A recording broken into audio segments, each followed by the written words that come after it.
नगर निगम में यूनिपोल घोटाला के मामला लेके आज नगर निगम के भाजपा पार्षद नेता प्रतिपक्ष मीनल चौबे पत्रकार वार्ता में आरोप लगाइन है कि महापौर ये मामला में जांच समिति गठित करे के नौटंकी करत हैं और कहीं न कहीं मामला में देरी करे से ऐसे शक हुआ थे कि महापौर घरों घोटाला में कहीं न कहीं शामिल हो ही। मीनल चौबे आरोप लगाइन है कि महापौर यदि सच में सच्चा घटना ला जानकारी ला सामने लाना चाहते हैं तो उनला तत्काल FIR करा के अधिकारी के खिलाफ कार्रवाई करना चाहिए। महापौर जी कभी 27 करोड़ रुपए का यूनिपोल घोटाले का आरोप लगा रहे हैं, दूसरे दिन वो 50 करोड़ रुपए के यूनिपोल के घोटाले का आरोप लगा रहे हैं। महापौर जी नगर निगम के मुखिया हैं, अगर वे कोई भी आरोप लगा रहे हैं तो हमको यकीन है कि सारे प्रमाण उनके पास उपलब्ध होंगे, तो फिर वे सीधे संबंधित अधिकारी जिनके ऊपर वो आरोप लगा रहे हैं उनके खिलाफ वो FIR क्यों नहीं करवा रहे हैं। आयुक्त की गड़बड़ी के लिए जांच कमेटी बनाई गई है, उसमें अपर आयुक्त को जांच कमेटी में रखा गया है। मैं आप लोगों से पूछना चाहूँगी, क्या कोई अपर आयुक्त के कार्यों की जांच कर सकता है या कलेक्टर की कार्यों की जांच कर सकता है? ये पूरा जो जांच कमेटी बनी है वो फर्जी है, गड़बड़ी है। महापौर स्वयं को बचाने के लिए इस प्रकार की जांच कमेटी का गठन कर रहे हैं। यूनिपोल कोई ऐसी वस्तु नहीं है जो एक दिन में लगाया जाए या किसी को दिखाई ना दे। महापौर स्वयं घोटाला किंग है। बूढ़ा तालाब फवारा घोटाला, डिवाइडर घोटाला, राउतपुरा फेज 2 घोटाला आदि सभी घोटालों में महापौर मौन थे।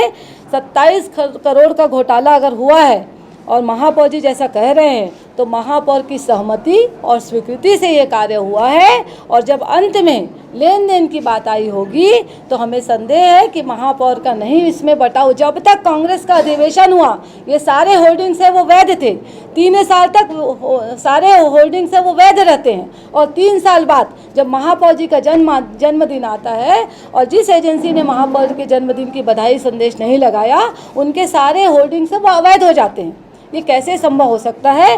कुल मिलाकर 2000 करोड़ रुपए के शराब घोटाले में ED की जांच चल रही है, जिसमें माननीय महापौर जी भी संदेह के दायरे में हैं। वहीं पत्रकार वार्ता में भाजपा के पार्षद मृत्युंजय दुबे आरोप लगाई कि तत्कालीन आयुक्त और दूसरे अधिकारी मैंने घटना में शामिल रही ने। 4 सालों में हुआ है। इसमें अनवर ढेबर पूरे छत्तीसगढ़ में शराब घोटाले में शामिल थे। नगर निगम स्मार्ट सिटी में जो घोटाला हुआ है उसमें एजाज ढेबर शामिल है। आज नहीं तो कल जो ED छापा मार रही, जो कार्रवाई कर रही है, इन ढेबर बंधुओं की जनसेवा और शराब में भ्रष्टाचार दोनों एक साथ चल रहा है, तो ये जनता के सामने आ चुका है। और मैं फिर से कह रहा हूँ कि सौरभ कुमार और एजाज ढेबर महापौर ने मिलकर इस एजेंसियों की संख्या को, साइजों को बदला और दोनों ने मिलकर रायपुर शहर के स्मार्ट सिटी, कोरोना काल में स्मार्ट सिटी में उन्होंने किस प्रकार से हॉस्पिटल खोला, किस प्रकार से 5 रुपये की चीज़ को 100 रुपये में किराए से लिए, चाहे बेड हो, चाहे AC हो, चाहे तार हो, चाहे बल्ब हो, चाहे ट्यूबलाइट हो, चाहे पीने का, मतलब जिस प्रकार से भ्रष्टाचार नगर निगम में हुआ है वो धीरे धीरे उसका खुलासा हो रहा है।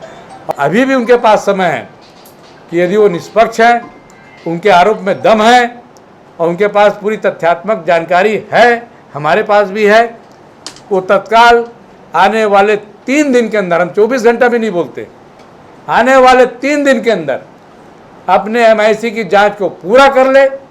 पूरा दस्तावेज नगर निगम के महापौर के टेबल में है, मुख्यालय में रखा हुआ है, उसमें सौरभ कुमार की नोटिंग है, उसमें सभी अधिकारियों की नोटिंग है, नगर निगम के राजस्व बढ़ाने की बात की है और उनके खिलाफ वो FIR लिखा है और पहला नाम सौरभ कुमार का होना चाहिए।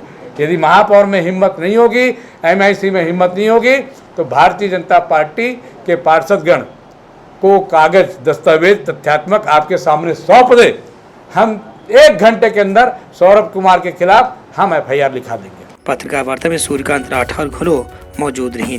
ब्यूरो रिपोर्ट उत्तलंघा न्यूज।